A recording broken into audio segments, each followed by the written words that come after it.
Praise the Lord. கர்த்தருடைய நாமம் மகிமைப்படுவதாக. இந்த நாளிலும் இந்த சோத்திர வாய்ஸ் ஆஃப் குட் ஷெப்பர்ட் வாயிலாக உங்களை மீண்டும் சந்திப்பதிலே மிக்க மகிழ்ச்சி அடைகிறேன். நீங்கள் கர்த்தருக்குள் மகிழ்ச்சியாக இருப்பீர் என்று சொல்லி நான் விசுவாசிக்கிறேன். கொஞ்சம் நின்று இந்த செய்தியை முழுமையாக கேளுங்க. உங்களுக்கு ரொம்ப ரொம்ப ரொம்ப ரொம்ப பிரயோஜனமாக இருக்கும் என்று சொல்லி நான் ஆண்டவருக்குள்ளே நம்புகிறேன். கர்த்தர் ஆசீர்வதிப்பாராக. எபேசியருக்கு எழுதின நிருபம் 5வது அதிகாரத்திலே நீங்கள் சோத்திரம் 17-18 வசனத்தை வாசிக்கும்போது, ஆகையால் நீங்கள் மதியற்றவர்களாயிராமல் கர்த்தருடைய சித்தம் இன்னதென்று உணர்ந்து கொள்ளுங்கள். துன்மார்க்கத்திற்கு ஏதுவான மதுபான வெறி கொள்ளாமல் ஆவியில் நிறைந்து. கர்த்தருடைய நாமம் மகிமைப்படுவதாக. பிரியமானவர்களே, நீங்கள் தேவ ஆவியில் நிறைந்து. இது கிறிஸ்தவர்களுக்கான ஒரு மிக மிக முக்கியமான செய்தி. சில கூட்டம் இருக்குது, சோதரம் பரிசுத்த ஆவி இல்லை அப்படின்னு சில தற்கூரி கூட்டம் இருக்குது. அதெல்லாம் நம்பாதீங்க, அந்த உபதேசத்தெல்லாம் கேட்காதீங்க. பரிசுத்த ஆவியானவர் உண்டு.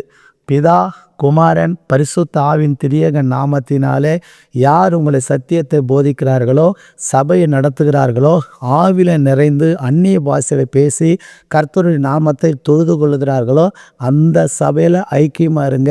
அந்த ஊழியரோடு ஐக்கியமாக இருங்க. உங்கள் வாழ்வு சிறந்திருக்கும்படி கர்த்தர் செய்வார்.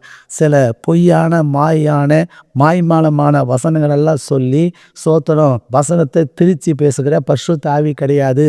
இயேசு மட்டும்தான் தெய்வம்னு சொல்கிற ஒரு கூட்டம் இருக்குது. கர்த்தர் மட்டும்தான் தெய்வம்னு சொல்கிற ஒரு கூட்டம் இருக்குது. இப்படிப்பட்டதான இந்த கள்ள உபதேச கூட்டத்துக்கெல்லாம் தயவு செய்து போயிடாதீங்க. பரிசுத்த ஆவியானவர் உண்டு.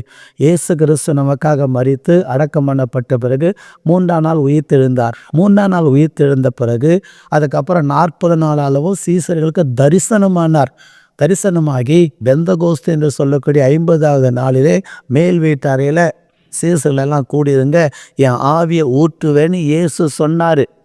அவர் சொன்னதை தவறுன்னு சொல்லுகிற கூட்டத்தை நம்பாதீங்க.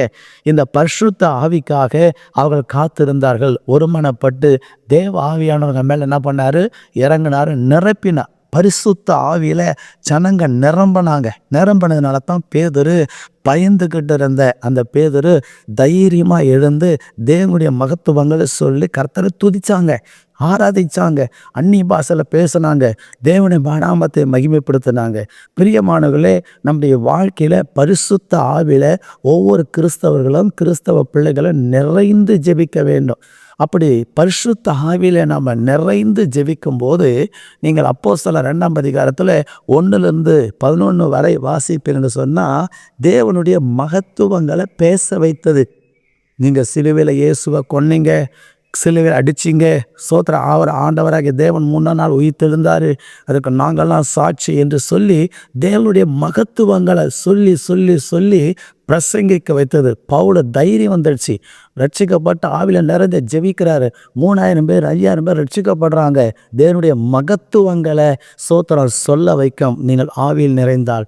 2வது அப்போஸ்தலர் 4ஆம் அதிகாரம் 6-10 வரை வாசிப்பீர் என்று சொன்னால், நீங்கள் ஆவியில் நிறையும் போது அற்புதங்கள் நடக்கும். 3ஆம் அதிகாரத்தில் பிறவி சப்பானி எழுந்து நடக்கிறான். சோத்திரம் பேதுரும் யோவானும் ஜெபிக்கிறாங்க.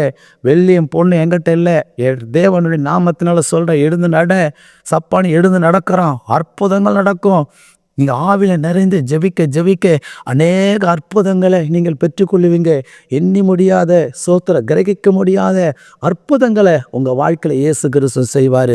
நீங்கள் ஆவியில் நிறைந்து ஜெபிக்கும் போது உங்களுக்கு அற்புதங்கள் நடக்கும். 3வது அப்போஸ்தலர் 7ஆம் அதிகாரம் 54-56 வரை வாசிக்கும் போது, நீங்கள் ஆவியில் நிறைஞ்சால் தரிசனத்தை பார்க்க முடியும். தேவான எல்லாம் கல்லடித்து கொல்றாங்க. கல்லெடுத்து எல்லாம் அடிக்கிறாங்க. ஆண்டவரே, இவர்கள் செய்த பாவத்தை இவர்கள் மேல் சுமத்தாதிரும் என்று சொல்லி இயேசு ஜெபித்தது போல ஸ்தேவான் ஜெபிக்கிறாரு. ஜெபித்த பிறகு பரலோக தரிசனம் அவருக்கு கிடைக்கிறது. தேவனாகிய கர்த்தர் சோத்திரம் சிங்காசனத்தில் வீற்றிருக்கிறதையும் பிதாவாகிய இயேசு கிறிஸ்து வலது புறத்தில் எழுந்து நிற்கிறதையும் அவர் கண்டார் என்று சொல்லப்பட்டிருக்கிறது. மனக்கண்ணை கர்த்தர் திறக்கிறார். தரிசனத்தை உங்களால் காண முடிகிறது. 4வது நீங்கள் அப்போஸ்தலர் 9ஆம் அதிகாரத்தில் 13-22 வரை வாசிக்கும் போது, ஆவியில் நிறைந்து ஜெபிக்கும் என்று சொன்னால் அது ஊழியம் செய்ய வைக்கும். இயேசுவுக்காக ஊழியம் செய்ய வைக்கும்.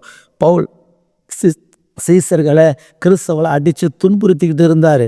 ஆனால் தேவ ஆவில நிறைந்த போது உடனே ஞானசானம் எடுத்து அபிஷேகம் பெற்று நல்ல ஆவில நிறைஞ்சி போய் எங்கள் சுவிசேஷத்தை சொல்றாரு. ஊழியர் செய்ய வைக்கும், ஆத்துமா பாரம் உண்டாகும். இன்னைக்கு யாருக்காவது இயேசு பற்றி சொல்லணும் அப்படிங்கிற ஒரு தாக்கத்தை அந்த பரிசுத்த ஆவியான நமக்குள்ள உண்டு பண்ணுவார். நீங்கள் ஆவில நிறைந்து ஜெபிப்பென்று சொன்னால் இந்த காரியத்தை கர்த்தர் செய்வாராக. நீங்கள் 5வதாக சோத்திரம், நீங்கள் ஆவில நிறைந்து ஜெபிக்கும் போது அப்போஸ்தலர் 13ஆம் அதிகாரத்தில் 6-12 வரை வாசிப்பென்று சொன்னால் மந்தர கட்டுகளை தேவன் உடைப்பார். ஹல்லேலூயா. பிரியமானவர்களே, அங்கே எலிமா என்கிற ஒரு மனிதனை பார்க்கிறோம். பவுல் அங்கே பிரசங்கம் பண்ணிட்டு இருக்கிறாரு. அந்த எலிமா என்கிற மனிதன் எல்லா மக்களையும் தன் வசப்படுத்தி மந்திரத்தினால தன் வசப்படுத்தி வச்சிருக்கிறான். பவுல் அந்த மனுஷனை பார்த்து ஜெபிக்கிறாரு. சோத்திரம், எல்லா பொல்லாங்க நிறைந்தவனே, நீதிக்கெல்லாம் சோத்திர, நீதியான காரியத்தெல்லாம் செய்கிறதில் நீதியான காரியத்தை புரட்டுறதுல ஓய மாட்டியா என்று சொல்லி அந்த இடத்துல சொல்லி அவர் ஜெபிக்கிறாரு. ஜெபிச்ச உடனே அந்த எலிமா மேலே தேவனுடைய வல்லம் இறங்குது. அவன் பார்வையற்றவனாய் போய் விடுகிறான். மந்திர கட்டுகளை கர்த்தருடைய ஆவியானவர் உடைப்பார். எப்படிப்பட்ட மந்திர கட்டிலையும் பில்லி சூனிய கட்டிலையும் சிக்கியிருந்தாலும் சரி, தேவ ஆவில நிறைந்து நீங்கள் ஜெபிச்சு பாருங்க. நீங்கள் போய் மந்திரவாதி தேட வேண்டியதில்லை. மந்திரவாதி உங்களை தேடி வருவான். மன்னிச்சிடு, எனக்காக ஜெபம் பண்ணு, சோத்திரம், உங்கள் ஆண்டவர் என்னை பயங்கரமாக சோத்திரம் துன்பப்படுத்துகிறாரு, நான் இனிமேட்டுக்கு தொழிலை விட்டுறேன் சொல்ல வைப்பார் ஆண்டவர். அல்லேலூயா. பிரியமானவர்களே, உங்கள் வாழ்க்கையில் தேவ ஆவில நிறைந்து ஜெபம் பண்ணுங்க. தேவ ஆவில நிறைந்து ஜெபிக்கும் போது 5 காரியம் நடக்கும். மகத்துவங்களை சோத்திரம் சொல்ல வைக்கும் அல்லது பேச வைக்கும். தேவ ஆவியில் நிறைக்கும் போது அற்புதங்கள் ஆண்டவர் செய்வார். தேவ ஆவியில் நிறையும் போது தரிசனத்தை பார்க்க முடிகிறது. தேவ ஆவியில் நிறையும் போது ஊழியம் செய்ய வைக்கிறது. தேவ ஆவியில் நிறையும் போது மந்திர கட்டுகள் செய்வன கட்டுகள் எல்லாம் உடையும். கர்த்தர் உங்களை ஆசீர்வதிப்பாராக. தேவ ஆவியில் நிறைந்து ஜெபம் பண்ணுங்க. தேவ ஆவியில் நிறைந்த வாழ்வு வாழுங்க. இயேசு உங்களை ஆசீர்வதிப்பார். உங்களுக்காக ஜெபிக்கிறேன். பரிசுத்த ஆவியானவரே, இந்த செய்தியை கேட்டுக்கொண்டிருக்கிற ஒவ்வொருவர் மேலேயும் இப்பொழுதே பரிசுத்த ஆவியானவர் வல்லமையாக இறங்கட்டும் என்று நான் ஜெபிக்கிறேன். எல்லா மந்திர கட்டுகளையும் எல்லா சத்துருவின் கட்டுகளையும் முறியடிக்கப்பட்டு இயேசுவே ஊழியம் செய்ய முடியாதபடிக்கு முடங்கி கிடக்கிற ஊழியர்கள் இந்த நாளில் எழும்பி பிரகாசிக்க வைக்கும்படிக்காக நான் ஜெபிக்கிறேன் ராஜா.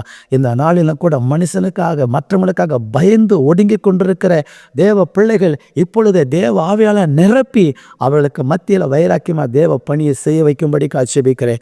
அற்புதம் நடக்கவில்லையே என்று சொல்லி கலங்குகிற பிள்ளைகளுக்கு ஆவியில நிறைந்து ஜெபிக்கிற அந்த பழக்கத்தை உண்டு பண்ணும்படிக்காக ஜெபிக்கிறேன். ஏசப்பா கரத்தில் ஒப்பு கொடுக்கிறேன், வழி நடத்தும். இயேசுவின் நாமத்தில் கேட்கிறோம் பிதாவே.